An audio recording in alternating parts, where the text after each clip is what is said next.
The late autumn wind whipped around the corners of Manhattan's glass towers as Nathan Harper strode through the doors of Le Bernardin. At 30, he had already built one of New York's most promising tech companies from the ground up. But tonight, something felt different. The usual buzz of achievement that accompanied his success felt hollow, echoing in the empty spaces of his life he'd been too busy to acknowledge. The maitre d' recognized him immediately. "Your usual table, Mr. Harper?" Nathan nodded, loosening his tie as he followed the familiar path to his corner table. The restaurant hummed with the quiet conversations of New York's elite, but his attention caught on something unusual, the sound of quiet sniffling coming from behind a decorative plant near the entrance to the private dining area. He paused, catching sight of a small figure huddled in the shadows. A little girl, maybe 7 or 8 years old, sat with her knees pulled up to her chest, tears streaming down her face. Something about her vulnerability pierced through his carefully constructed wall of professional detachment. "Hey there," he said softly, crouching down to her level. "Are you okay?" The girl looked up, revealing eyes the exact shade of amber he'd spent years trying to forget. His heart stuttered in his chest. I can't find my mom," she whispered, wiping her eyes with the back of her hand. "We were having dinner, and I went to the bathroom, but when I came back, I took a wrong turn, and now I don't know where she is." Nathan felt an inexplicable pull toward this child. "I'll help you find her. I'm Nathan. What's your name?" "Mia," she said, her voice small but trusting. The name hit him like a physical blow, though he couldn't understand why. He helped her to her feet, noting how her navy blue dress matched the ribbon in her dark hair. "Well, Mia, let's go find your mom. Do you remember what table you were sitting at?" "By the windows," she said, slipping her tiny hand into his. "Mom always likes to sit where she can see the city lights." The casual mention of her mother's preference sent another unexplainable wave of familiarity through him. Nathan led Mia through the restaurant, scanning the faces of worried diners who had begun to notice the commotion of the missing child. And then he saw her. Isabella Martinez stood from her window table, her face a mask of relief that transformed into shock when she saw who was holding her daughter's hand. 8 years hadn't changed her much. Her dark hair still fell in perfect waves past her shoulders, and her eyes still held that same intensity that had once made him forget his own name. "Mommy." Mia broke away from Nathan's grip and ran to her mother. Nathan stood frozen, his mind racing to connect dots he hadn't known existed until this moment. 8 years. Mia's age. Isabella's sudden disappearance from his life. The familiar amber eyes. "Nathan," Isabella breathed, holding Mia close to her side. The color had drained from her face. "How old is she?" The words came out before he could stop them, though he already knew the answer. His heart pounded so hard he could barely hear his own voice. Isabella's silence spoke volumes. "Mom?" Mia looked between them, sensing the tension. "Do you know him?" 8 years, Nathan said, his voice cracking. "She's 8 years old, isn't she?" The restaurant around them faded away. In that moment, it was just the three of them, standing in a bubble of earth-shattering revelation. Nathan felt like he was falling through space, trying to grasp onto something solid as his world tilted on its axis. "We should talk," Isabella finally said, her voice barely above a whisper. "But not here." "Not here?" Nathan's laugh held no humor. 8 years, Isabella. 8 years of her life. 8 years of my daughter's life that I'll never get back. Mia's eyes widened at the word daughter, her grip on her mother's hand tightening. "Please," Isabella pleaded, glancing around at the nearby tables where diners were trying hard to pretend they weren't watching the drama unfold. "Let me explain." "Explain." The word tasted bitter in his mouth. "Explain how you disappeared without a trace? How you kept my child from me? How you made that decision for both of us?" Tears welled in Isabella's eyes. "I was scared, Nathan.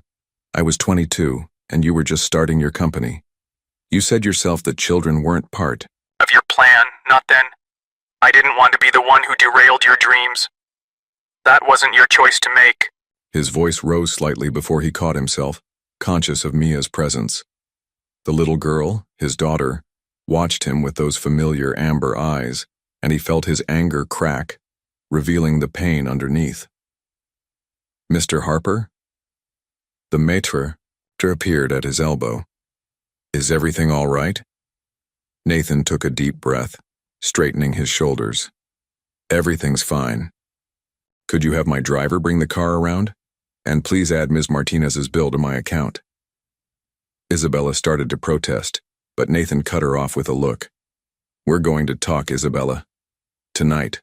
All of us." Mia tugged on her mother's hand. "Mom, is he my dad?" The simple question, asked with such innocent curiosity, shattered what remained of Nathan's composure.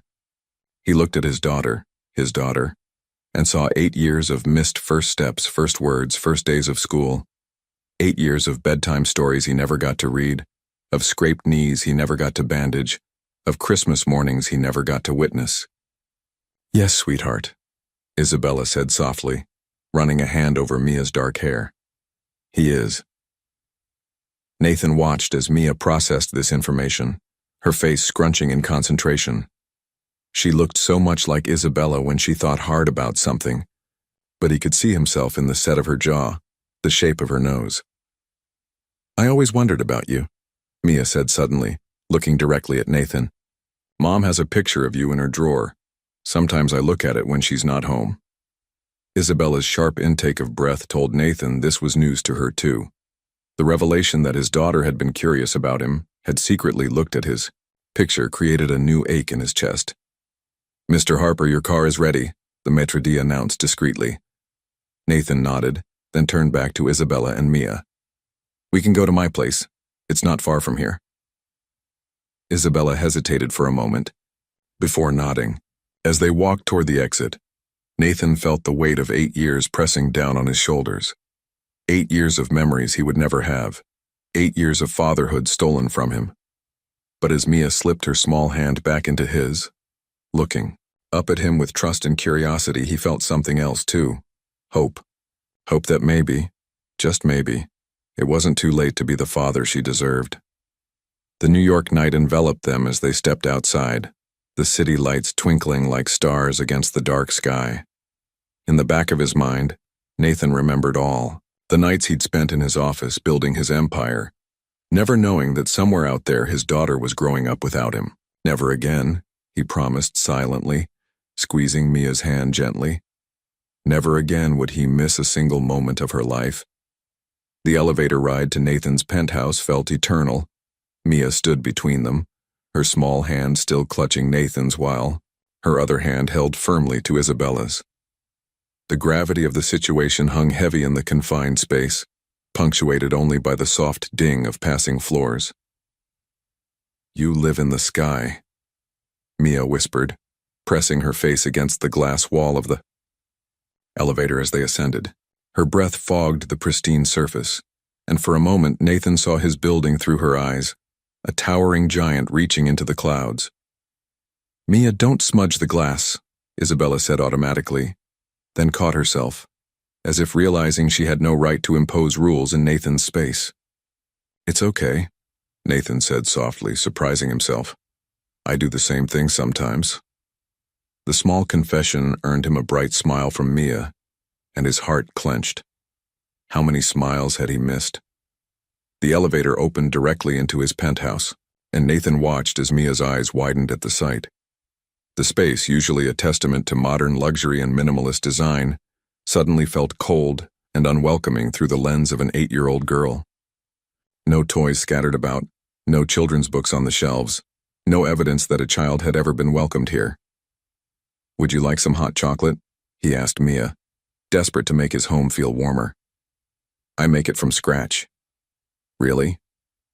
Mia bounced on her toes. "Mom only lets me have hot chocolate on special days." "I think," Nathan said, looking directly at Isabella, "this qualifies as a very special day." Isabella nodded, her face a complex mixture of guilt and resignation, Why don't you help Nathan make hot chocolate while I make a quick call to Aunt Rachel? She's watching our cat Phoenix and I should let her know we'll be late. As Isabella stepped away to make her call, Nathan led Mia to his seldom-used kitchen. He lifted her onto one of the bar stools at the counter, and her legs swung freely, her patent leather shoes catching the overhead lights. "Do you like marshmallows?" he asked, gathering ingredients. "The tiny ones are the best," Mia replied. "They melt faster." Nathan's throat tightened. Such a simple preference, one of countless little things he should have known about his daughter. "I agree," he managed to say, pulling out a bag of mini marshmallows from his pantry. As he heated the milk and chocolate, Mia watched him with intense concentration. "Mom says I'm not allowed to use the stove by myself." "Your mom is very wise," Nathan said, stirring the mixture. "Safety is important." "Is that why you weren't with us?" Mia asked suddenly. "Because it wasn't safe?" The innocent question nearly made Nathan drop the spoon. From the other room, he heard Isabella's phone conversation go quiet. "No, sweetheart," he said carefully, turning to face his daughter. "I wasn't with you because I didn't know about you. But if I had known—" He took a deep breath. "If I had known about you, nothing could have kept me away." "Not even your big company?" Mia pressed, revealing that she understood more than they might have assumed. "Not even that," Nathan confirmed, pouring the hot chocolate into mugs. He added a generous helping of mini marshmallows to Mia's cup, arranging them in a perfect circle. Isabella returned just as Nathan was setting the mugs on the counter. She looked like she'd been crying, but she'd tried to hide it. "Rachel says, 'Hi,'" she said to Mia, forcing brightness into her voice. "Phoenix knocked over his water bowl again. He always does that." Mia giggled, then took a careful sip of her hot chocolate. Her eyes lit up. "This is the best hot chocolate ever." "Family recipe," Nathan said without thinking, then felt the weight of the word family settle over the room. Isabella wrapped her hands around her mug but didn't drink. "Nathan, about why I left—" "Not yet," he interrupted, nodding toward Mia. "First, I want to hear about my daughter. Everything. Her favorite color, her best subject in school, what makes her laugh, what scares her, what she dreams about becoming. 8 years of stories, Isabella. Start talking." For the next hour, they sat in Nathan's living room as Isabella shared stories of Mia's life. Her first word, book. Her first steps, toward the cat. Her first day of school. She didn't cry, but Isabella did. With each story, Nathan felt the magnitude of what he'd missed more keenly, but he also found himself falling deeper in love with this little girl, who was half him, half Isabella, and entirely her own person. Mia curled up on the couch between them, adding her own commentary to her mother's stories, until her energetic interruptions became slower, sleepier. Within minutes, she was asleep, her head resting against Nathan's arm. "She's never this comfortable with strangers," Isabella whispered, watching their daughter sleep. "I'm not a stranger," Nathan said, his voice tight with emotion. "I'm her father. I just didn't know it until today." He looked up at Isabella, 8 years of questions burning in his throat. "Why, Isabella? Really? Why?" Isabella stood up and walked to the floor-to-ceiling windows, staring out at the glittering city below. "You were right on the edge of everything you'd worked for. The company was about to take off. Investors were lining up, and you were so focused, so driven. Then, that night happened. The night you left," Nathan supplied, carefully shifting so he could stand without waking Mia. "The night before I left," Isabella corrected. "You were talking about the future, about all your plans. You said children would have to wait at least 5 years, maybe more. You said you couldn't afford distractions." "You were never a distraction," Nathan growled, keeping his voice low. "I was 22 and terrified," Isabella continued. "When I found out I was pregnant 2 weeks later, I convinced myself I would ruin your life, that you would resent me, resent the baby, resent having to choose between your dreams and your family. So you chose for me," Nathan said, anger seeping. into his words. You decided I couldn't handle being a father and a CEO. You didn't even give me a chance. I know, Isabella whispered, pressing her forehead against the cool glass. God, Nathan, I know. I've replayed that decision every day for 8 years. Every time Mia asked about her father, every time she accomplished something amazing, every time I saw news about your success, I wondered if I'd made the biggest mistake of my life. Not wondered, Nathan corrected. You did make the biggest mistake, but not because of my success or my dreams. He moved to stand behind her, close enough to smell the familiar scent of her perfume. The biggest mistake was thinking I could ever resent something created by our love. Isabella turned to face him, tears streaming down her face. I'm so sorry, she whispered. I was wrong, so wrong. But Nathan, you should see her report cards, her science projects. She's brilliant, just like you, and kind, and funny, and so curious about everything. I might have made a horrible mistake, but I've spent every day trying to raise her to be someone you would be proud of. I want to know her, Nathan said, his voice rough with emotion. Really know her, not just stories. I want to be her father. Isabella, not just legally, not just financially, but really be her father. I want early morning cartoons and homework help and Sunday pancakes. I want parent-teacher conferences and dance recitals and scraped knees. I want everything. A small voice came from the couch. Can we have pancakes tomorrow? They both turned to see Mia sitting up, rubbing her eyes sleepily. Nathan's heart swelled at the sight of her tousled hair and hopeful expression. Please, she added, looking between them. Isabella met Nathan's eyes, a lifetime of complications passing between them in that single glance. Finally, she nodded. Yes, baby. We can have pancakes tomorrow. With chocolate chips? Mia pressed, suddenly more awake. Nathan laughed, the sound surprisingly free of bitterness. With chocolate chips, he confirmed, and whipped cream, and berries. Whatever you want. As Mia beamed at them, Nathan saw their future unfold in possibilities. Sunday pancakes leading to soccer games, leading to graduation ceremonies. 8 years lost, but so many more ahead. The road wouldn't be easy. There were still conversations to be had, hurts to be healed, boundaries to be established. But looking at his daughter's smile, Nathan knew with absolute certainty that every difficult moment would be worth it. The New York skyline twinkled behind them, bearing witness to this fragile new beginning. Tomorrow would bring its own challenges, but tonight, in this moment, they were just a family discovering each other for the first time. The Sunday morning sun streamed through Nathan's penthouse windows, casting long shadows across his kitchen, where the promised pancake breakfast was in full swing. Mia stood on a step stool beside him, carefully dropping chocolate chips into the shapes he'd poured on the griddle. Look, Mom, this one's a heart. Mia beamed, her dark hair pulled back, in a messy ponytail that Isabella had hastily arranged before running home to feed Phoenix and grab clean clothes for them both. Perfect technique, Nathan praised, fighting the urge to pull out his phone and capture every moment. He'd already taken dozens of photos since dawn, desperate to document each new interaction with his daughter. The elevator's soft chime announced Isabella's return, but the sharp intake of breath that followed wasn't hers.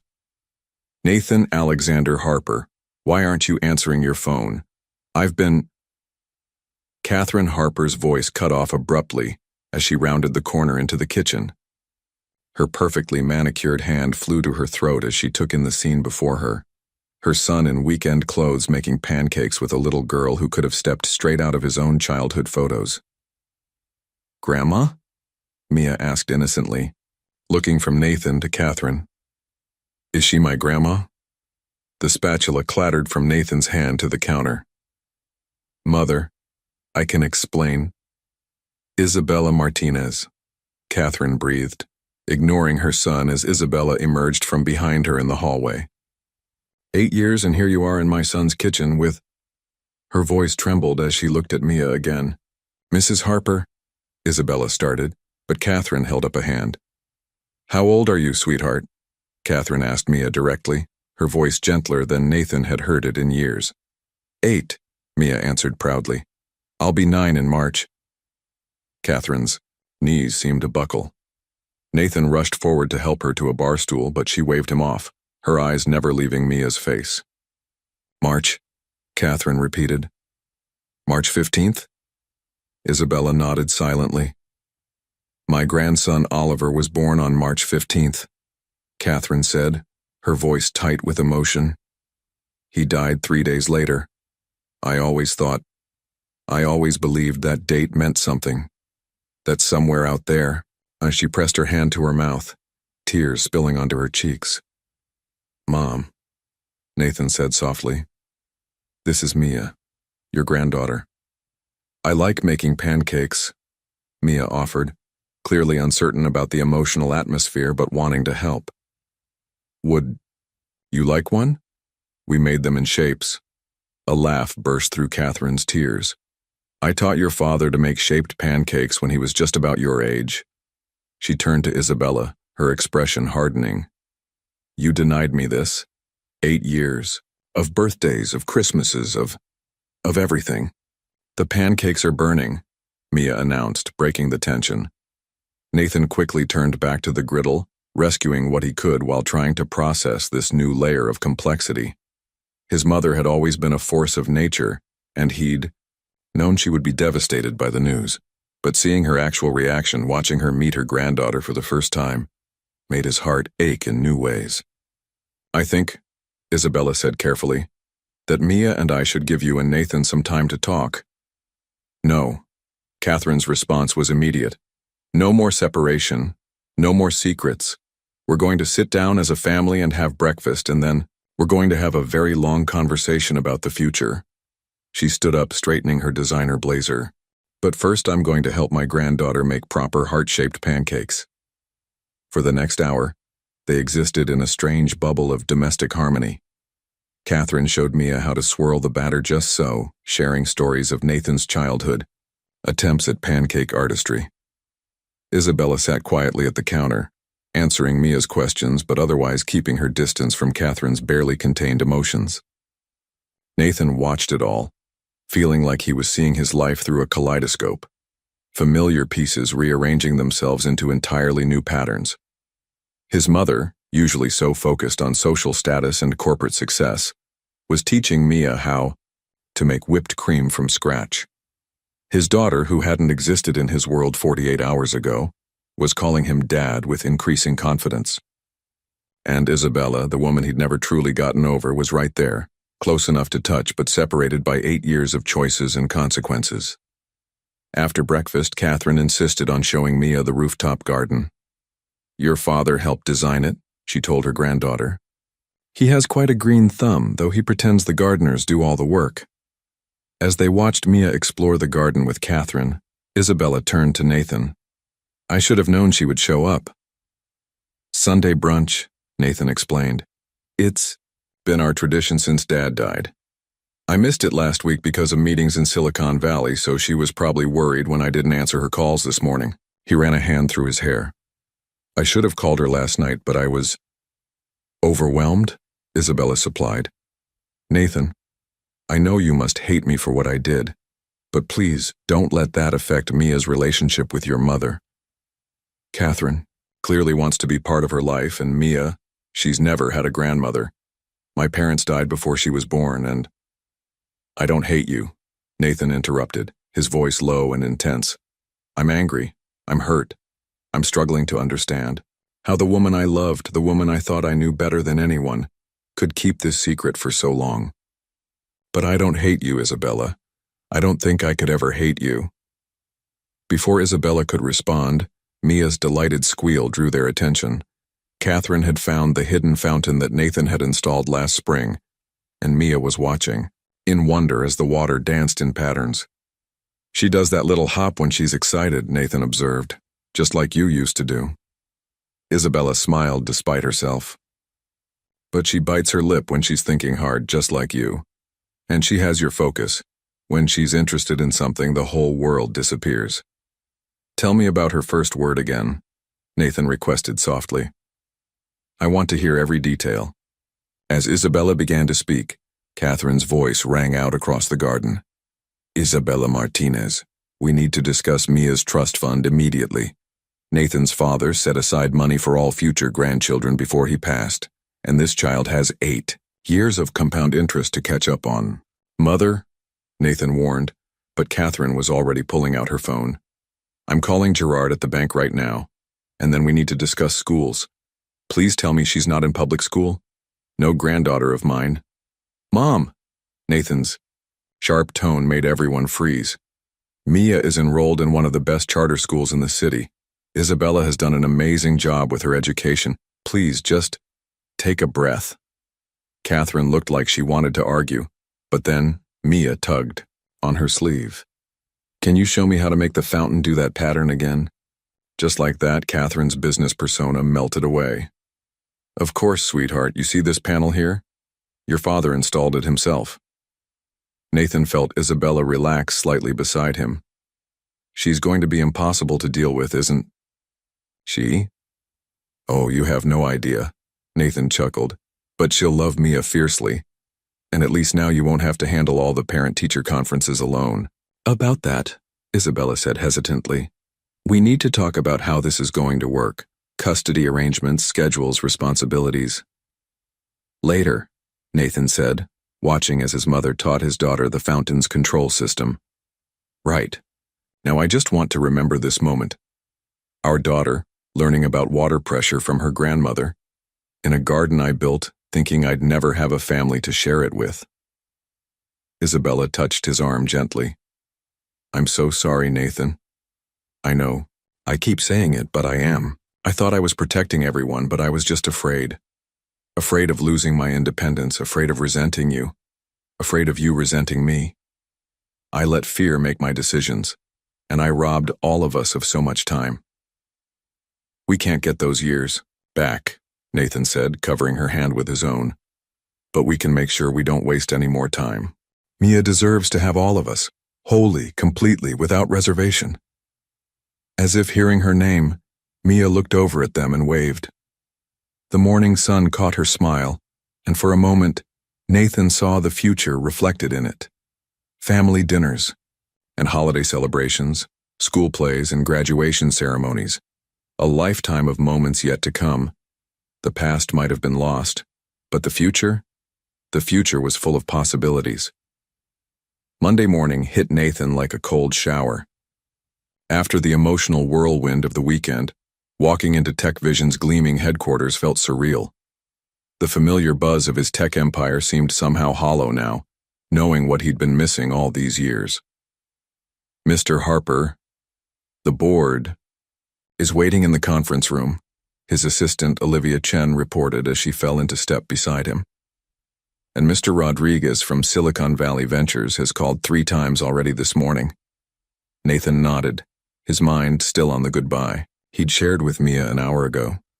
She'd hugged him tight, asking if he would come to her school science fair next week. The thought of missing it made his chest ache. Push Rodriguez to tomorrow. What's the board's agenda? The Singapore expansion, Olivia said, handing him a tablet. They're concerned about your suggestion to delay the launch. Of course they were. The Singapore office had been his obsession for months, until 48 hours ago, when his entire world shifted on its axis. Now, staring at the projections and timelines on the screen, all he could think about was how many nights away from Mia this project would require. The board members rose as he entered the conference room. Thomas Walsh, his longest-serving board member, spoke first. Nathan, we've reviewed your email about postponing Singapore. Frankly, we're concerned. Nathan took his seat at the head of the table, noting the worried glances being exchanged. The timing isn't right, he said firmly. We need to restructure our approach. The timing will never be perfect, Patricia Montgomery countered, her British accent sharp with frustration. We've invested millions in this expansion. Our investors are expecting a Q3 launch. What's really going on, Nathan? He could feel their eyes on him. These people who had backed his vision from the start. They deserve the truth, or at least part of it. I recently learned I have an 8-year-old daughter. The silence that followed was deafening. Thomas's mouth actually fell open. A daughter? Patricia repeated, her expression softening slightly. I wasn't aware you were involved with anyone. It's complicated, Nathan said, which felt like the understatement of the century. Her mother and it's a long story, but I've missed 8 years of her life and I won't miss any more. The Singapore expansion, as currently planned, would require me to be there for months. That's not acceptable, Nathan. Thomas leaned forward, his voice gentle but firm. I understand this is a shock, but we can't restructure the entire company around your personal life. The board has a responsibility to our shareholders. I'm not asking to restructure the entire company, Nathan countered, pulling up a new document on the conference room's main screen. I'm proposing we modify our approach. Instead of a full relocation, we implement a hybrid model. Our local team handles the day-to-day operations, with quarterly executive visits. We utilize the technology we've developed for remote collaboration. We practice what we preach. Patricia studied the proposal, her frown deepening. This could work, but it would extend the timeline by at least 6 months, which gives us time to perfect our new collaboration software, Nathan pointed out. We showcase our own technology while maintaining work-life balance for our team. It's not just about my daughter, it's about creating a company culture that values family. His phone buzzed with a text from Isabella. Mia won't stop talking about the pancakes. She wants to know if you'll teach her how to make the special chocolate sauce next weekend. A smile tugged at his lips before he could stop it. Thomas caught the expression and sighed. You're really serious about this, aren't you? More serious than I've ever been about anything, Nathan confirmed, tucking his phone away. Including this company. The board members exchanged glances. Finally, Patricia spoke up. We'll need to see a detailed proposal, timeline adjustments, cost analysis, risk management strategies. And you'll need to personally reassure our major investors. Already working on it, Nathan said, signaling Olivia, who began distributing tablets. The full proposal is on your devices now. Take the rest of the day to review it. We'll reconvene tomorrow morning. As the board members filed out, Thomas lingered behind. A daughter, he mused, studying Nathan's face. Well, that explains why Catherine called me last night in tears, talking about trust funds and private schools. Nathan groaned. She's already making calls? Your mother is nothing if not thorough. Thomas chuckled. She wanted my opinion on the best way to transfer some of your father's educational trust into an account for Mia, is it? Yes. Nathan smiled despite himself. And let me guess, she's already researching summer programs and extracurricular activities? Among other things, Thomas confirmed. But Nathan, are you sure about this? Children change everything. The Nathan Harper I know has always been solely focused on building this company. The Nathan Harper you know didn't realize what he was missing, Nathan said quietly. When I saw her in that restaurant, Thomas, and it was like everything I thought was important suddenly wasn't. Or rather, it was still important, but in a completely different way. Love at first sight? Thomas raised an eyebrow. Something like that, Nathan agreed. Except it's not just about Mia. Seeing Isabella again. He trailed off, not sure how to explain the complicated mix of emotions her presence stirred up. Ah. Thomas's eyes twinkled. The plot thickens. You know, I always wondered why you never seemed interested in any of the eligible women Catherine paraded in front of you. Now I'm beginning to understand. Before Nathan could respond, Olivia appeared in the doorway. Mr. Harper? Isabella Martinez is here to see you. She says it's urgent. Nathan's heart jumped. Send her in. Isabella appeared moments later, looking professional in a tailored suit but with worry lines creasing her forehead. I'm sorry to interrupt your workday, but we need to talk. The school just called. There's been an incident with Mia. What kind of incident? Nathan was already on his feet, reaching for his jacket. Is she hurt? No, she's fine physically, Isabella assured him quickly. But apparently, she told her entire class about finding her long-lost CEO father, and now the school is dealing with media inquiries. Someone must have tipped off the press. The principal wants to meet with both of us immediately. Nathan's mind raced through the implications. The press would have a field day with this story. Tech billionaire discovers secret child. Mia's life would be upended. Isabella would be scrutinized, judged. Everything would change. Thomas, he turned to the older man. Can you handle the investor calls today? Thomas nodded, already pulling out his phone. Go, be a father. I'll take care of things here. As they rode the elevator down to the parking garage, Isabella twisted her hands nervously. I'm so sorry, Nathan. I should have thought about this. Should have prepared her. Hey. Nathan caught her fidgeting hands in his. We'll figure this out. Together. The word hung between them, heavy with promise and possibility. Isabella's fingers tightened around his for a moment before she pulled away. Together, she repeated softly, as the elevator doors opened to the waiting world. The hallways of Greenwich Academy were eerily quiet as Nathan and Isabella followed, the administrator to Principal Diana Morrison's office. Through a classroom window, Nathan caught a glimpse of Mia sitting alone, her shoulders slumped as she read a book. The sight made his chest tighten.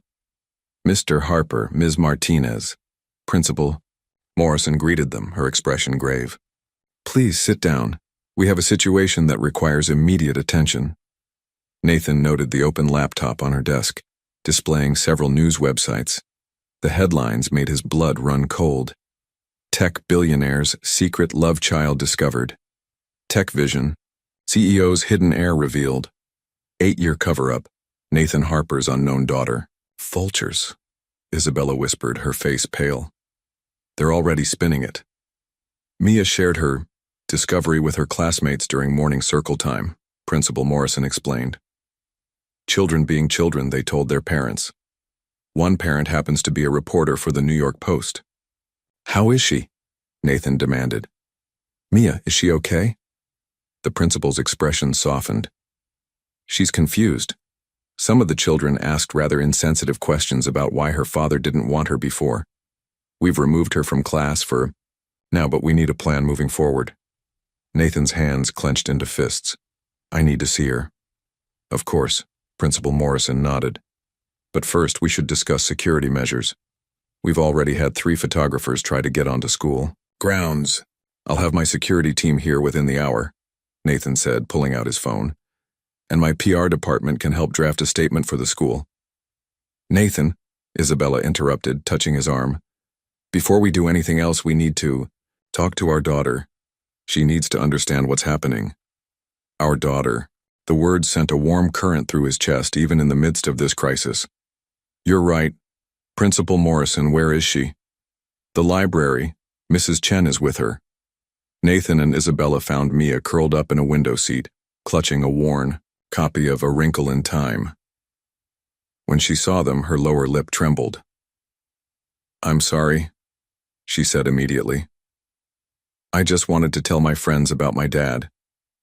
Madison was talking about her dad's new car, and I wanted to share too. Isabella reached her first, wrapping her in a tight hug. Oh, sweetheart, you didn't do anything wrong. Nathan knelt beside them, placing his hand on Mia's back. Your mom's right. You have every right to talk about your father.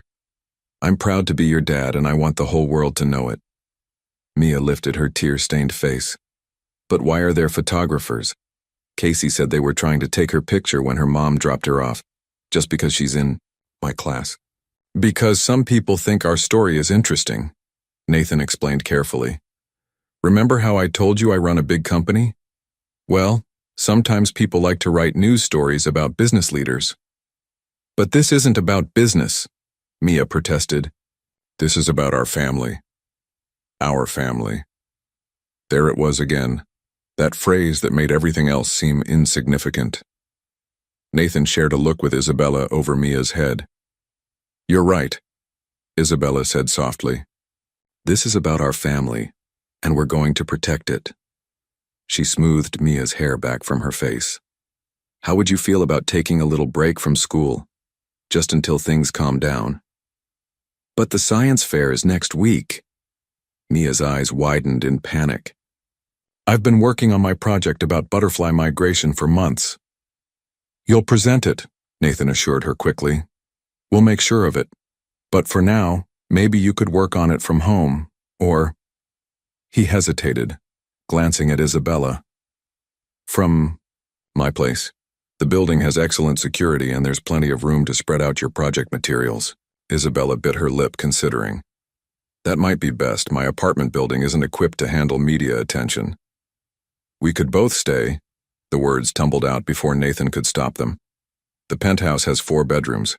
You and Mia could have your own spaces, just until this dies down. A complicated series of emotions crossed Isabella's face.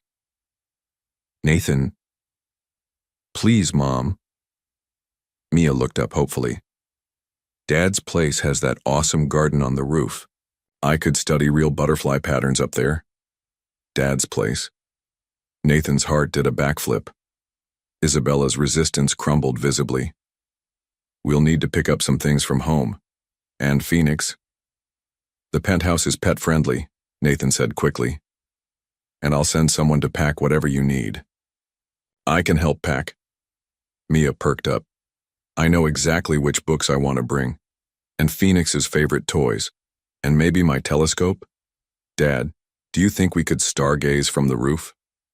Definitely, Nathan smiled, already making mental notes to have the roof garden adjusted for optimal stargazing.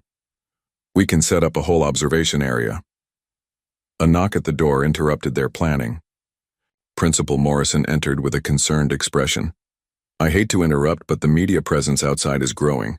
If you're planning to leave, I suggest using the service entrance. Nathan's security chief, Michael Torres, appeared behind her. The car's ready, sir. We've created a diversion at the main entrance. Isabella squared her shoulders. Mia, honey, stay between your father and me, okay? Don't look at the cameras if you see any. Like in spy movies? Mia asked, a hint of excitement creeping into her voice. Exactly like spy movies, Nathan confirmed, grateful for her resilience. Operation Protect the Princess is now in effect. Mia giggled, some of her earlier distress fading. Does that make you two the king and queen? Isabella blushed and Nathan felt his own cheeks warm. Something like that, he managed. Now let's get you and your mom somewhere safe. The journey to the car was a blur of quick movements and flashing cameras in the distance. Michael's team formed a protective barrier around them, and soon they were safely ensconced in Nathan's armored SUV. As they pulled away from the school, Mia pressed her face against the tinted window. Will my friends be okay? I don't want them to get bothered because of me. I'll have my team work with the school to ensure everyone's privacy is protected, Nathan promised. And Principal Morrison will make sure all the parents understand the situation. And what about Phoenix? Mia worried. He gets scared of new places. We'll make sure he has all his favorite things, Isabella assured her. And lots of sunny spots to nap in. The living room has these great window seats, Nathan added. Perfect for cats and for reading. Mia's face lit up. Can we stop at the library? If I'm going to be home for a while, I need more books. We can do better than that, Nathan said, an idea forming. How about we turn one of the spare rooms into a library just for you? Really? Mia bounced in her seat. Mom, can we? Isabella gave Nathan a look that clearly said, we need to talk about spoiling her, but she nodded. As long as you promise to actually read the books, not just collect them. I promise, Mia beamed. Dad, can we get books about space too? For when we stargaze. Absolutely, Nathan agreed, already messaging Olivia to arrange for a collection of astronomy books. And maybe some about butterflies for your project? As Mia launched into an enthusiastic description of her science fair project, Nathan caught Isabella watching him with an unreadable expression. What? He asked softly. You're good at this, she whispered. Being a father. I was so wrong to think you wouldn't be. The admission hung between them, heavy with regret and possibility. Before Nathan could respond, his phone buzzed with a message from Catherine. Press conference tomorrow. Non-negotiable. We need to control the narrative. Also, I'm bringing over Mia's trust fund paperwork tonight, and I've enrolled her in virtual piano lessons. She mentioned enjoying music. Nathan showed the message to Isabella, who rolled her eyes but couldn't hide her smile. Your mother moves fast. Speaking of moving, Nathan glanced at Mia, who was now thoroughly absorbed in describing butterfly migration patterns to Michael via the car's intercom. Are you sure you're okay with staying at my place? I know it's a lot. Isabella was quiet for a moment. Nothing about this situation is ideal, she finally said, but seeing how you are with her, how naturally you've stepped into being her father, maybe it's time I stopped making decisions based on fear. Their eyes met, and for a moment, Nathan saw the young woman he'd fallen in love with all those years ago. Brave, brilliant, and beautiful. But now there was something more. Wisdom earned through years of single motherhood, strength developed through facing challenges alone. We'll figure this out, he promised. Together. This time, Isabella didn't pull away when their hands touched. Together, she agreed, as the car carried them toward their uncertain future. The first week of cohabitation passed in a blur of adjustments and discoveries. Nathan's pristine penthouse transformed into a lived-in home, with Mia's science project, materials spread across the dining room table, and Phoenix the cat claiming the most expensive armchair as his personal domain. Mom, Dad! Mia's voice echoed through the apartment. Come quick! Phoenix found the butterfly habitat!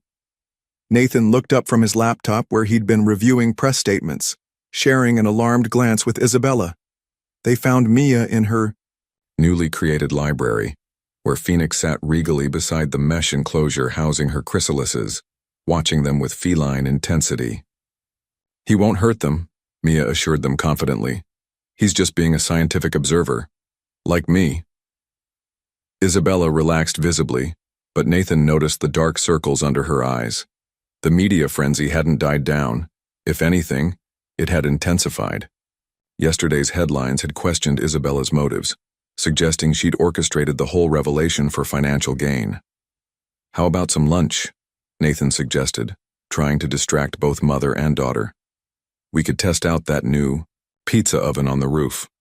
Can we invite Grandma? Mia asked hopefully. Catherine had visited daily, bringing an endless stream of educational materials and cultural enrichment opportunities. Actually, Isabella interjected, I think we need to talk about going back to school next week. The science fair is coming up and Principal Morrison says the media presence has calmed down. Mia's face fell. But I like being here. I can work on my project whenever I want and Dad helps me with math and Grandma's teaching me about investments. Honey? Isabella started, but Nathan caught her eye. Why don't you check on your chrysalises? He suggested to Mia. Your mom and I need to discuss some grown-up things. Once Mia was absorbed in her observations, Nathan led Isabella to the kitchen. You're worried about something. Isabella leaned against the counter, exhaustion evident in every line of her body. We can't hide here forever, Nathan. This bubble we've created, it's beautiful, but it's not real life. Mia needs routine, structure, her friends, and you need your space. Nathan finished softly. I see how uncomfortable you are here living in my world. It's not that, Isabella protested, then sighed. Okay, maybe it's partly that. Your mother has opinions about everything from Mia's education to my parenting style. The press is painting me as either a gold digger or an irresponsible mother, and you? What about me? You're perfect, she whispered, frustration evident in her voice. You've stepped into fatherhood like you were born for it. You're patient, attentive, generous. It makes what I did even worse. Every time I see you with her, I'm reminded of all the years I stole from both of you. Nathan moved closer, drawn by the pain in her voice. Isabella. The elevator chimed, announcing Catherine's arrival. She swept in carrying shopping bags and a determined expression. I've enrolled Mia in the Young Entrepreneurs Summer Program, she announced without preamble. And I've arranged for a private tutor to help her prepare. Nathan, dear, we need to discuss the trust fund allocation. Mother, Nathan interrupted, firmly. Can we talk about this later? Isabella and I are in the middle of something important. Catherine's eyes narrowed as she took in their positions, the tension between them. Of course. I'll just go show Mia the new educational games I brought. They're designed to develop strategic thinking skills. After she disappeared down the hallway, Isabella let out a shaky laugh. See what I mean? Everything here is about optimizing, enhancing, improving. In my world, we have macaroni art on the fridge and mismatched socks in the drawer. I like macaroni art, Nathan said quietly.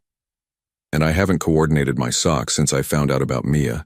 It seems less important now. Nathan Harper with mismatched socks? The press would have a field day with that scandal. Let them, he stepped closer. Isabella, I don't want you to feel overwhelmed or pushed out of Mia's life. Yes, I want to be involved in everything, make up for lost time, give her every opportunity, but not at the expense of the amazing foundation you've built. You're an incredible mother. You've raised our daughter to be kind, curious, and resilient. I'm in awe of you. Tears welled in Isabella's eyes. I don't deserve your understanding. You deserve everything, he said softly, reaching up to brush away a tear that had escaped. And so does Mia. Which is why we need to find a balance. Not my world or your world, but our world.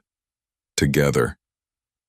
The moment stretched between them, charged with unspoken feelings. Nathan could feel the familiar pull, the same magnetic attraction that had drawn them together all those years ago. Isabella swayed slightly toward him, her lips parting. Dad? Mia's voice shattered the moment. Grandma says we can build a real scientific laboratory in the spare room, can we? Please?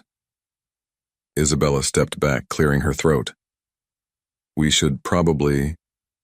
Yeah, Nathan agreed reluctantly. Coming, sweetheart, he called to Mia. They found Catherine and Mia bent over a tablet, reviewing equipment lists for the proposed lab. Phoenix lounged nearby, batting occasionally at Catherine's expensive scarf. Before we commit to any major renovations, Isabella said carefully, we need to discuss our plans for next week. Mia needs to return to school, to her routine. But Mom, your mother's right, Nathan interrupted, earning a surprised look from Isabella. Education comes first. But, he added, as Mia's face fell, that doesn't mean we can't set up a study area here for after school and weekends. Maybe even a small lab space for special projects. Really? Mia brightened. Can I still come over after school? We need to work out a proper schedule, Isabella said, one that includes homework time and reasonable bedtimes. And we need to establish security protocols for school, Nathan added.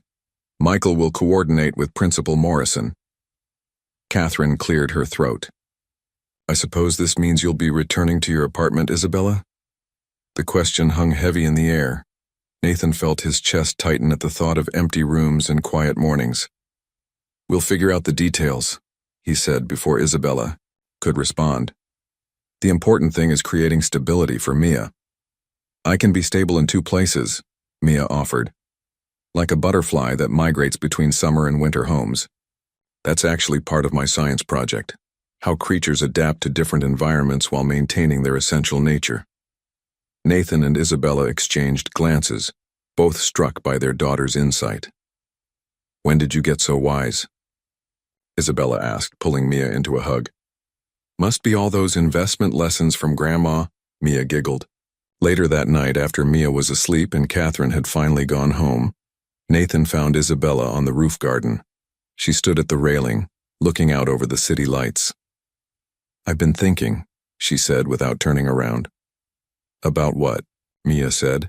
About adapting while maintaining essential nature. And maybe that's what we need to do. Not try to force everything to be perfect, but adapt to our new reality while keeping what matters most. Mia's happiness and stability. Nathan joined her at the railing. Does that mean you'll consider staying? Not forever, he added quickly. Just until we figure out a long-term plan? Isabella turned to face him. On one condition. Name it. We do this right. Set boundaries, create structure, make decisions together about Mia's future. No more impromptu labs or summer programs without discussion. Agreed. Nathan said immediately. Though good luck reining in my mother. Isabella laughed softly. I'm starting to realize that's a lost cause. Yesterday she asked me about Mia's debutante ball. Mia is 8. 9 in March, Nathan reminded her, smiling. Speaking of which, I know it's months away, but I was hoping maybe we could plan her birthday together. The simple request seemed to touch Isabella deeply. I'd like that, she whispered. You should know. Every birthday, every Christmas, every milestone. I thought about you. Wondered if I was making the right choices. We can't change the past, Nathan said gently. But we can make sure every future milestone is celebrated, together. Below them, the city hummed with life, while above, the stars twinkled through breaks in the clouds. Somewhere in between, in this garden in the sky, two people who had once lost each other began to find their way back. Not to what they had been, but to what they could become. The science fair was in full swing when Nathan noticed something was wrong. He'd arrived early to help Mia set up her butterfly migration display, carefully transferring the newly emerged monarchs to their observation habitat. Isabella had gone to get more pushpins for their presentation board, leaving father and daughter to make final adjustments. And here, Mia was explaining enthusiastically to the judges, you can see how the butterflies orient themselves using the Earth's magnetic field. A commotion at the entrance to the school gymnasium cut her off. Nathan's security chief, Michael, was arguing with someone, a woman Nathan hadn't seen in years. His blood ran cold. Dad? Mia tugged at his sleeve. What's wrong?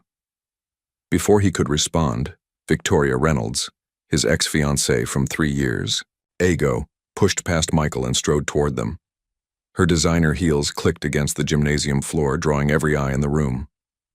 So it's true, Victoria announced, her voice carrying across the science fair. The great Nathan Harper has a secret daughter. How fascinating. Nathan stepped in front of Mia protectively. Victoria, this isn't the place. When were you going to tell me? Victoria demanded. We were engaged for a year, Nathan. All that. Talk about not being ready for children, and meanwhile you had a daughter hidden away? I didn't know, Nathan said firmly, aware of Mia shrinking behind him. I only found out recently. And my personal life is no longer your concern. No longer my concern? Victoria laughed bitterly. You destroyed our relationship because you claimed you weren't father material. But look at you now, playing happy. Families with your little mistake and her mother. Don't you dare. Isabella's voice cut through the tension like a blade. She stood behind Victoria, her arms full of presentation materials, her eyes blazing. Don't you dare call my daughter a mistake. Victoria spun around. Ah, the woman of the hour. Tell me, did you plan this? Wait until he was successful before springing the trap? Mrs. Reynolds. Principal Morrison appeared, her expression stern. I'm going to have to ask you to leave. This is a school event. It's Ms. Reynolds, Victoria corrected coldly. Thanks to Nathan's commitment issues, she turned to Mia, who was clutching her project board like a shield. I hope you know what you're getting into, little girl. Your father isn't exactly known for sticking around. That's enough. Nathan's voice thundered through the gymnasium. Parents and children froze, startled by the outburst from the usually composed CEO. Security will escort you out, Victoria. If you ever come near my daughter again, I'll file for a restraining order. As Michael led a protesting Victoria away, Nathan turned to find Mia trembling, tears in her eyes. Hey, Princess, he knelt beside her. I'm so sorry about that. Was I really a mistake? Mia whispered. No, both Nathan and Isabella said simultaneously. Isabella dropped the supplies and wrapped Mia in a tight hug. You were never a mistake, Isabella assured her. You were a surprise, the most wonderful surprise of our lives. But she said Dad doesn't stick around, Mia's voice cracked. Is that true? Nathan felt his heart breaking. Mia, look at me. He waited until her tear-filled eyes met his. Victoria and I broke up because something was missing. I didn't know what it was then, but now I do. I was missing you and your mom. You're not just my daughter, you're my missing piece.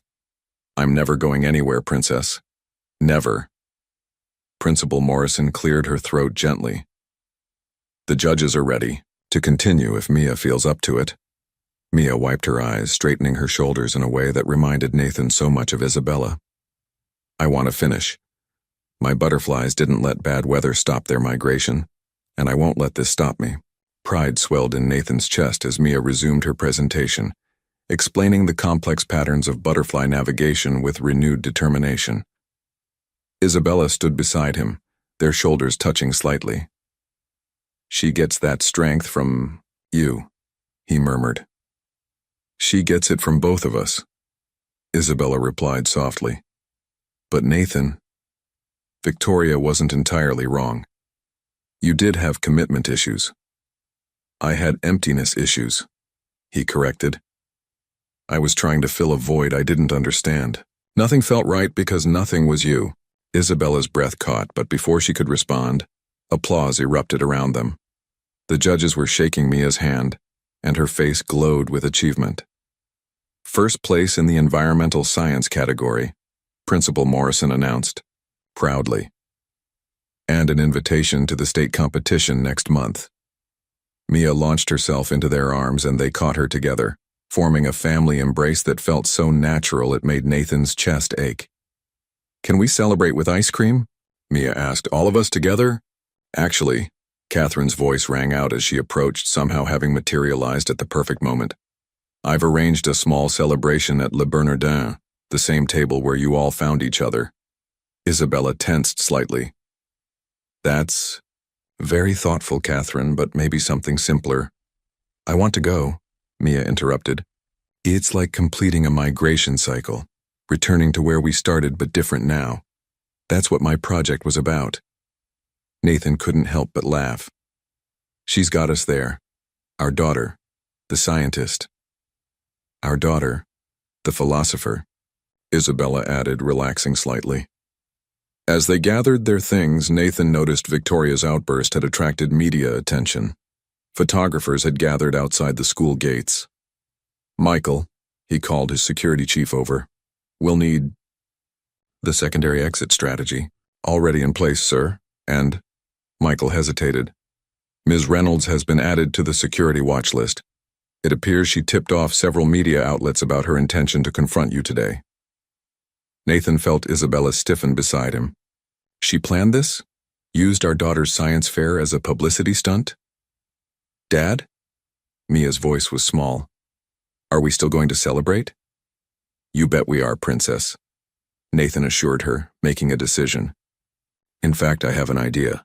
Michael, call the PR team. It's time we took control of this narrative. Nathan? Isabella questioned. Trust me, he said softly. No more hiding, no more letting others define our story. We'll do this on our terms. Catherine nodded approvingly. I'll call Richard at the Times. One exclusive interview, carefully controlled, could end this media circus. But first, Nathan emphasized, we celebrate our daughter's achievement. Everything else can wait. At Le Bernardin, seated at the same table where their lives had changed forever, Nathan watched Mia explain her project to Catherine, who listened with genuine fascination. Isabella sat beside him close enough that he could feel her warmth. You really want to go public? She asked quietly. Tell our story? Our real story, he confirmed. Not Victoria's version or the tabloid's version. The truth.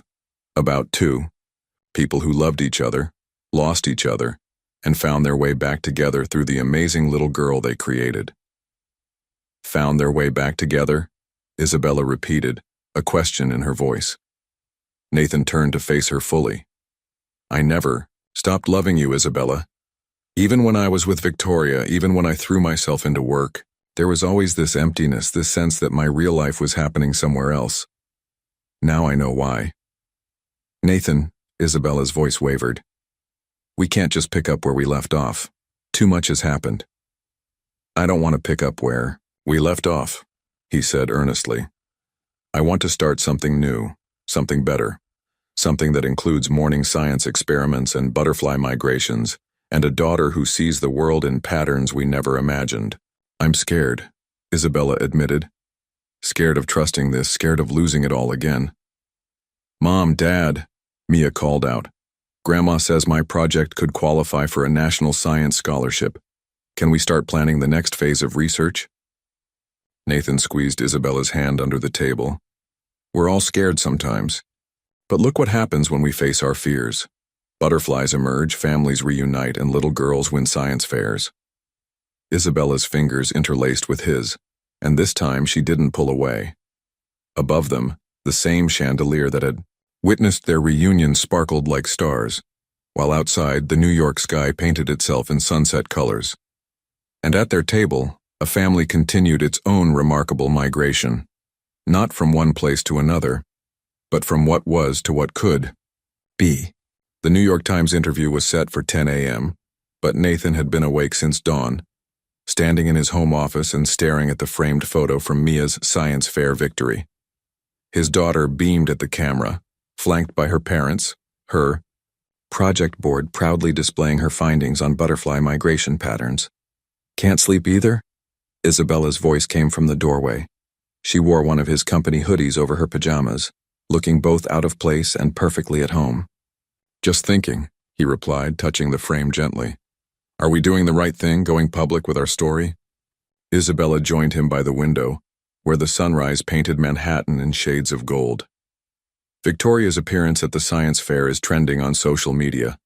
At least this way, we control the narrative. I've been looking at the talking points Catherine's PR team prepared. Nathan gestured to his tablet. They want to paint it as a perfect reunion story. Lost love, found family, happily ever after. But it feels too neat, too sanitized. Our story is messier than that. It's about mistakes and fear and growth. It's about a young woman who made a difficult choice, and a man who had to learn that success means nothing without family. Isabella's breath caught. You've really thought about this. I've thought about nothing else, Nathan admitted, especially after what Victoria said about my commitment issues. Dad? Mom? Mia appeared in the doorway, Phoenix winding around her legs. Are you worried about the interview? They turned to find their daughter already dressed in the outfit she'd chosen specifically for today, a butterfly-patterned dress that Catherine had bought her, paired with the science club pin she'd earned at school. Come here, sweetheart. Isabella opened her arms and Mia rushed into them. We're just making sure we tell our story the right way. Can I help? Mia asked. I'm good at explaining things. My science teacher says I make complicated stuff sound simple. Nathan laughed softly. Actually, Princess, you might be exactly what we need. How would you explain our family to someone? Mia thought for a moment, her expression serious. Well, it's like my butterfly project.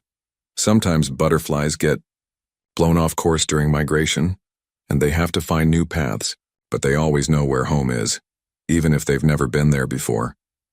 You and Mom are like that. You got blown off course, but you found your way back home. To each other. To me. Isabella's eyes filled with tears. When did our little girl get so wise? Probably around the same time she started teaching me about lepidopterology.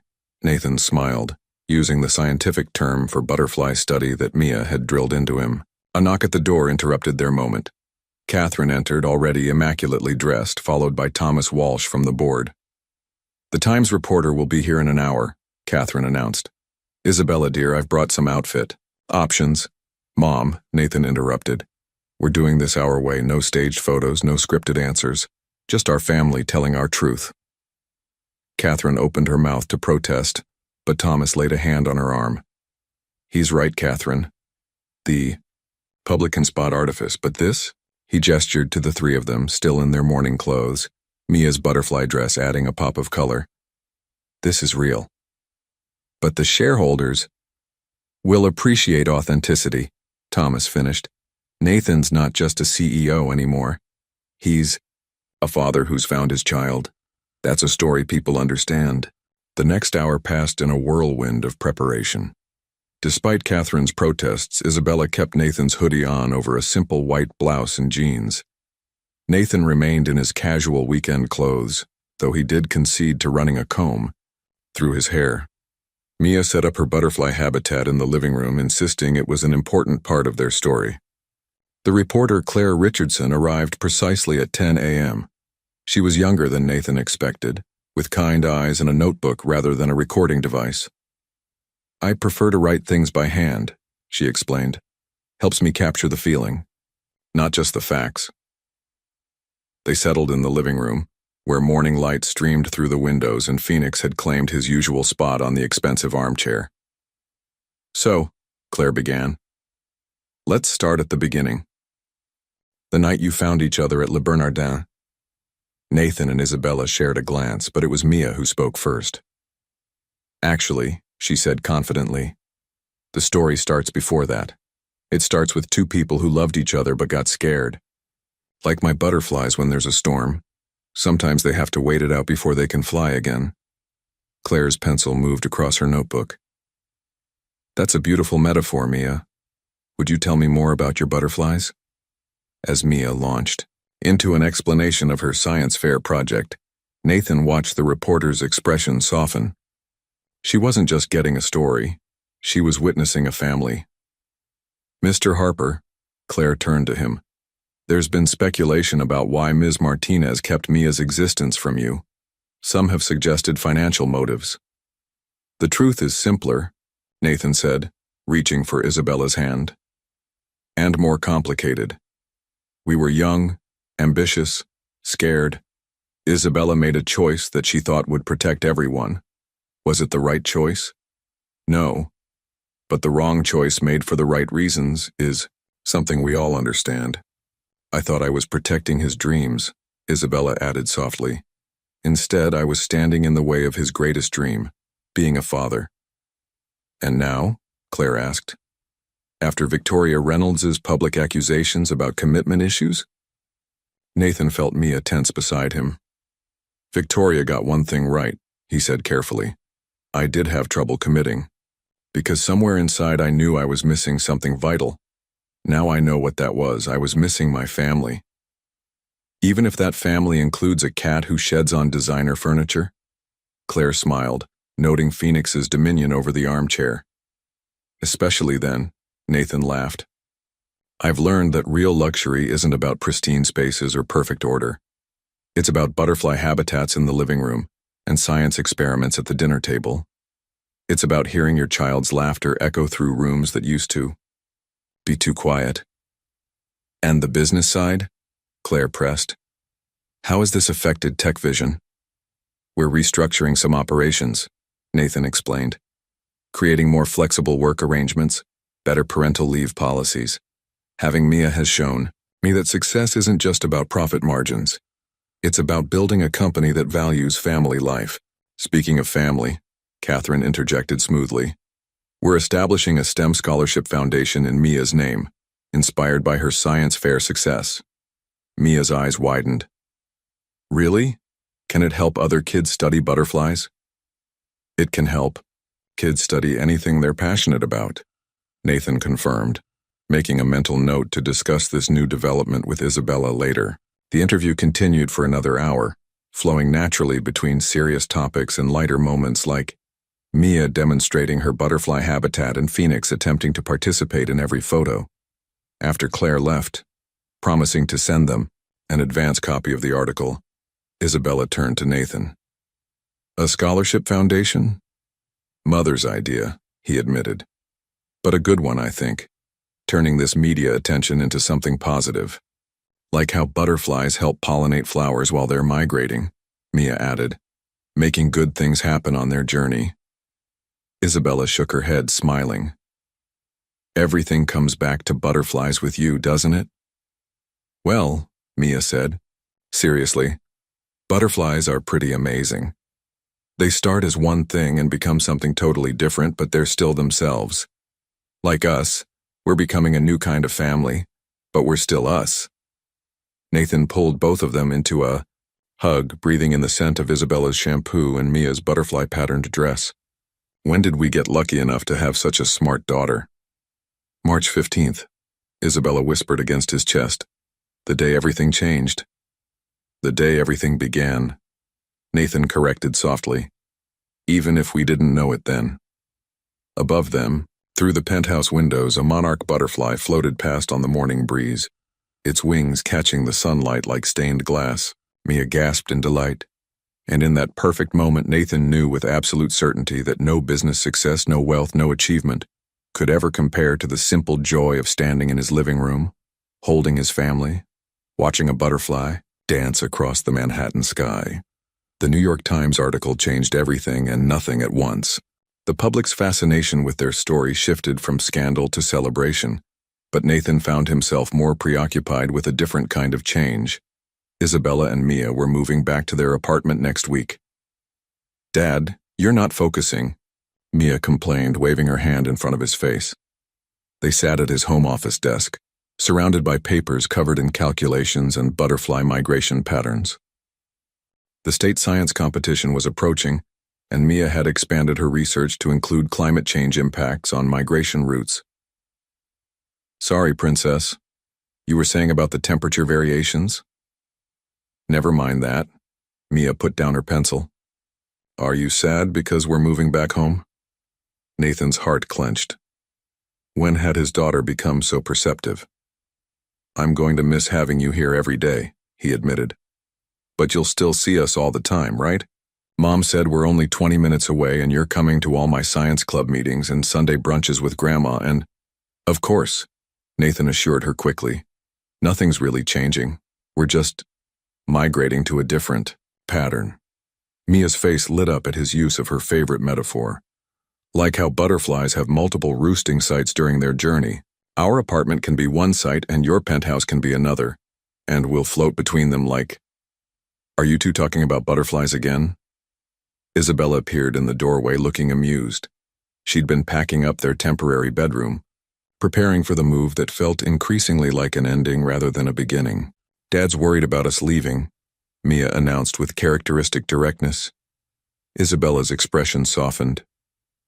"Mia, honey, could you go check on Phoenix? I think he's gotten into the packing boxes again." Once Mia had bounced away, Isabella closed the office door and perched on the edge of Nathan's desk. "We knew this was temporary," she said gently. "Did we?"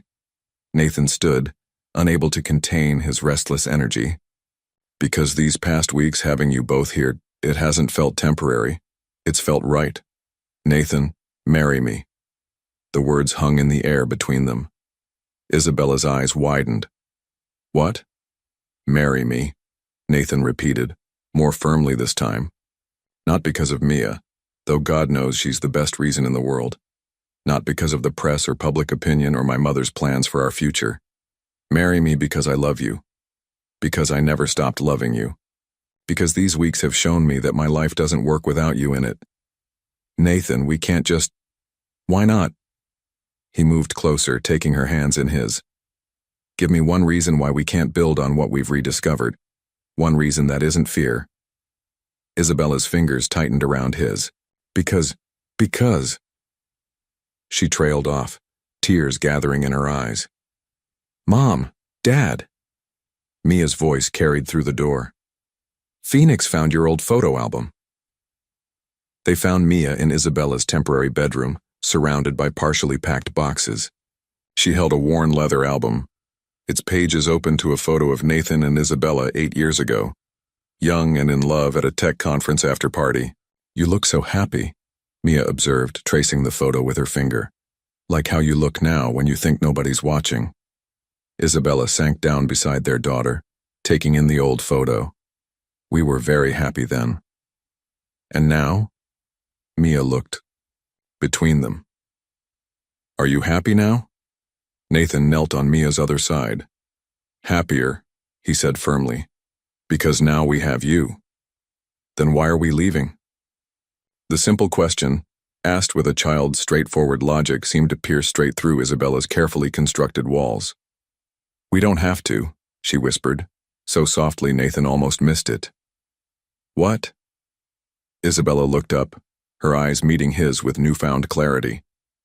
"We don't have to leave, unless you've changed your mind about what you just asked me." "Never," Nathan breathed.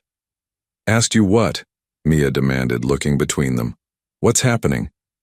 Your father, Isabella said, her voice gaining strength, just asked me to marry him. Mia's squeal of delight probably carried through the entire building. Really? Like really, really? Can I be in the wedding? Can Phoenix be the ring bearer? Can we have butterfly decorations? Slow down, princess, Nathan laughed, his heart feeling lighter than it had in years. First, your mom has to actually say yes. Oh!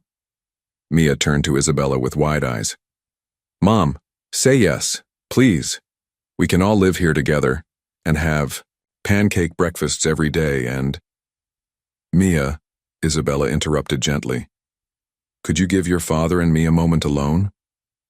Once Mia had reluctantly left the room, though they could hear her practically bouncing in the hallway, Isabella turned to Nathan. Did you mean it, she asked, about marrying me? More than I've ever meant anything, even though I kept Mia from you for 8 years? Even though, he confirmed. Isabella, those years are gone.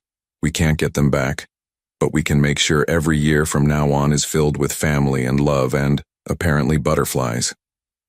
A laugh escaped through Isabella's tears. You know your mother will try to turn this into the society wedding of the decade. Let her. Nathan moved closer, cupping Isabella's face in his hands. As long as you're the one walking toward me at the end of the aisle, she can plan whatever she wants. The press will have a field day. Let them. The board.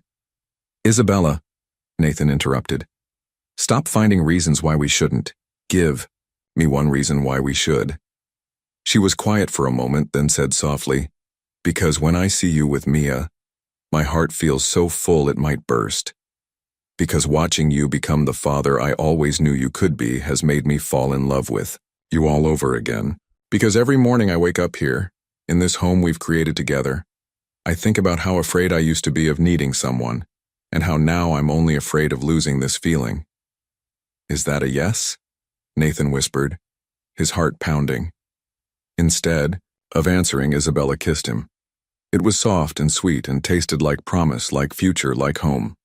A muffled squeal from the doorway broke them apart. Mia stood there, hands clasped over her mouth, practically vibrating with excitement. I'm guessing that's a yes? She asked hopefully. Isabella laughed, holding out her arms. Mia rushed into them, and Nathan wrapped his arms around them both, creating a family cocoon. That's a yes, Isabella confirmed. If you're okay with it? Are you kidding? Mia beamed. This is better than winning the state science fair. Let's not get carried away, Nathan teased. Nothing's better than science. Well, Mia considered, her expression serious. Maybe this is like scientific convergent evolution, when two separate things naturally come together because it's the best way to be. Like how butterfly wings and flower patterns evolve to match each other. How do you always have a butterfly fact ready? Isabella wondered, amazed. Because butterflies are the best metaphor for us, Mia said with absolute certainty. They show that beautiful things take time and changes can be scary but worth it. And home isn't just one place. It's wherever your family is. Nathan held his family closer, thinking about all the changes ahead. Moving Isabella and Mia's things permanently into the penthouse, dealing with Catherine's elaborate wedding plans, merging their lives completely. But looking at his daughter's joyful face and feeling Isabella's heart beating in time with his, he knew Mia was right. Home wasn't the penthouse or Isabella's apartment or even the garden where Mia studied her butterflies. Home was this. These arms, these hearts, this love that had taken 8 years to fully emerge from its chrysalis, spreading its wings at last. 1 year later, the rooftop garden of Nathan's, now their penthouse, had been transformed. Strings of lights twinkled overhead like stars, and potted wildflowers created natural aisles between rows of chairs. But the centerpiece of the decoration was Mia's contribution, a butterfly sanctuary she had designed herself, filled with monarchs that danced through the evening air. The timing is perfect, Mia explained to the gathered guests, every inch the proud junior scientist in her flower girl dress. The migration season is just beginning, so they'll join their wild cousins after the ceremony. Catherine dabbed at her eyes, watching her granddaughter command attention from New York's elite. "She's presenting at the National Science Foundation next month, you know," she informed anyone within earshot. Youngest presenter in their history. In the penthouse below, Isabella stood before a mirror, her wedding dress simple but elegant. "I can't believe your mother actually agreed to a small ceremony," she said to her reflection, knowing Nathan's mother could have easily turned this into a society spectacle. "She didn't have a choice," Nathan's voice came from the doorway. Mia convinced her that too many guests would disturb the butterfly's flight patterns. "Nathan," Isabella spun around, "you're not supposed to see me before the ceremony." He stood in his tuxedo, hands raised in surrender but eyes drinking her in. "I couldn't wait. Besides, considering our history, I think we've had enough separation." Isabella's expression softened. "Hard to believe it's been a year since you found us at Le Bernardin." "Found you?" Nathan moved closer, careful not to touch her but needing to be near. "More like we found each other, all of us." A knock at the door interrupted them. "Mom? Dad?" Mia's voice carried through. "Grandma says it's time and the butterflies are in perfect formation." They shared a laugh. Their daughter's obsession with butterflies had only grown over the past year, leading to her groundbreaking research on urban butterfly habitats. The National Science Foundation presentation was just the latest in a string of achievements that made both parents burst with pride. "I'll see you up there," Nathan said softly. "I'll be the one looking like the luckiest man alive." The ceremony itself was intimate, but powerful.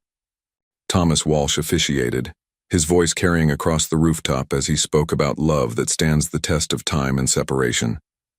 Mia stood between her parents, holding both their hands, as they exchanged vows.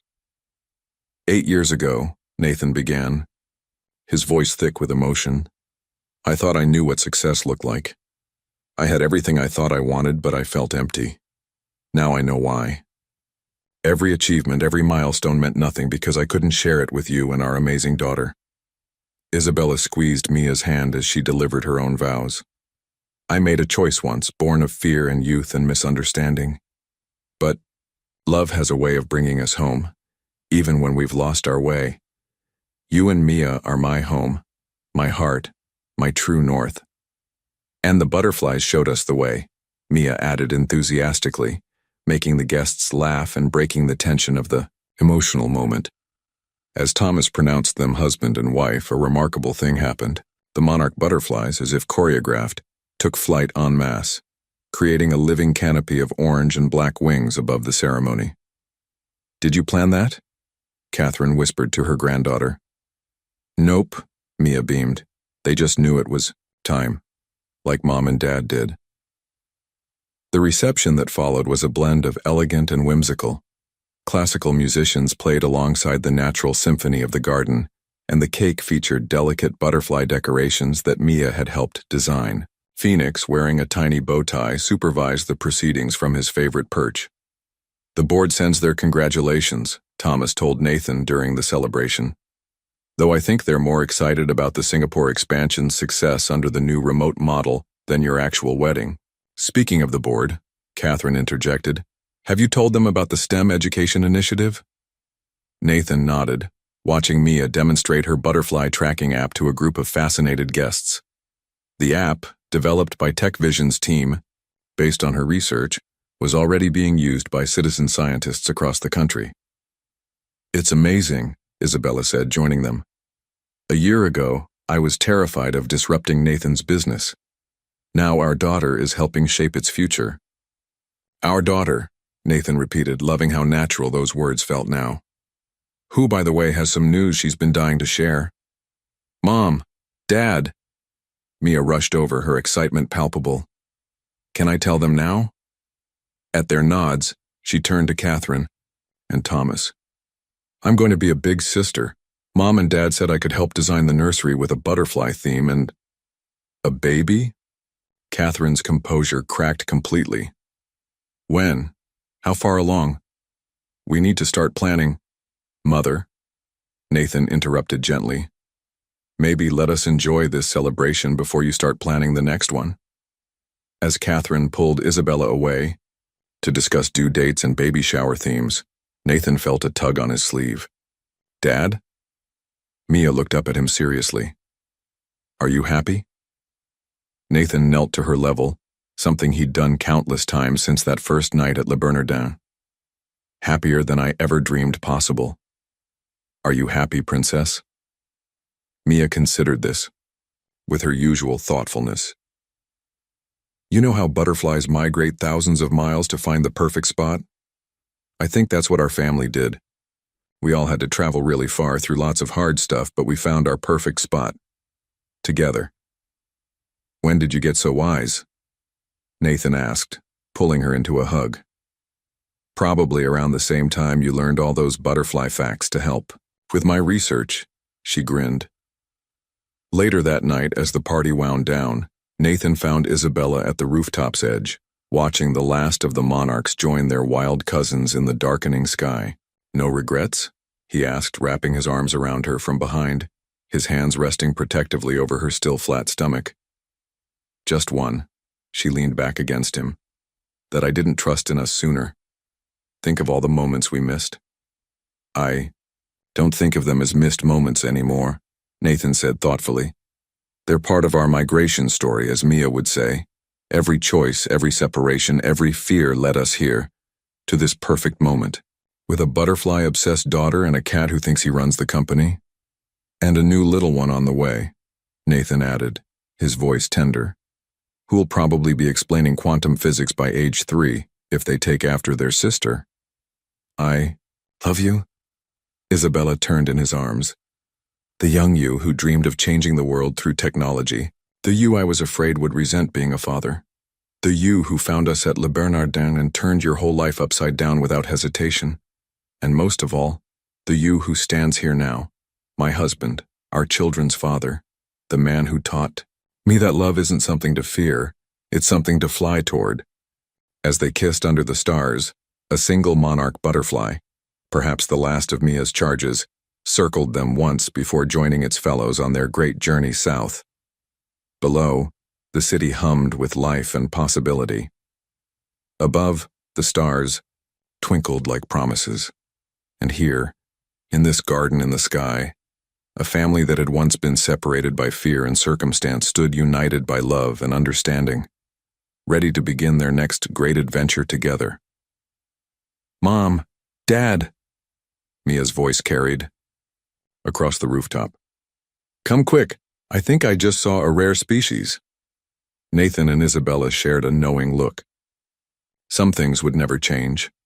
Their daughter's passion for discovery, Catherine's well-meaning interference, Phoenix's disdain for expensive furniture. But other things would grow and evolve, like the family they were building, the love they shared, and the future they faced together. Hand in hand, they went to join their daughter, ready to share in her excitement, her discoveries, her joy. After all, that's what families do.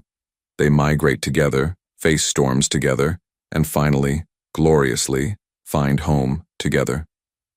When love is real, can time be an obstacle or a bridge to reunion? Nathan and Isabella were separated for 8 years, but when they met again, their love was even stronger, transformed by maturity and the precious gift they shared, their daughter Mia. Do you believe that true love stands the test of time, that sometimes we need to lose ourselves to really find ourselves? Your participation in the channel is very important. Please leave your opinion in the comments.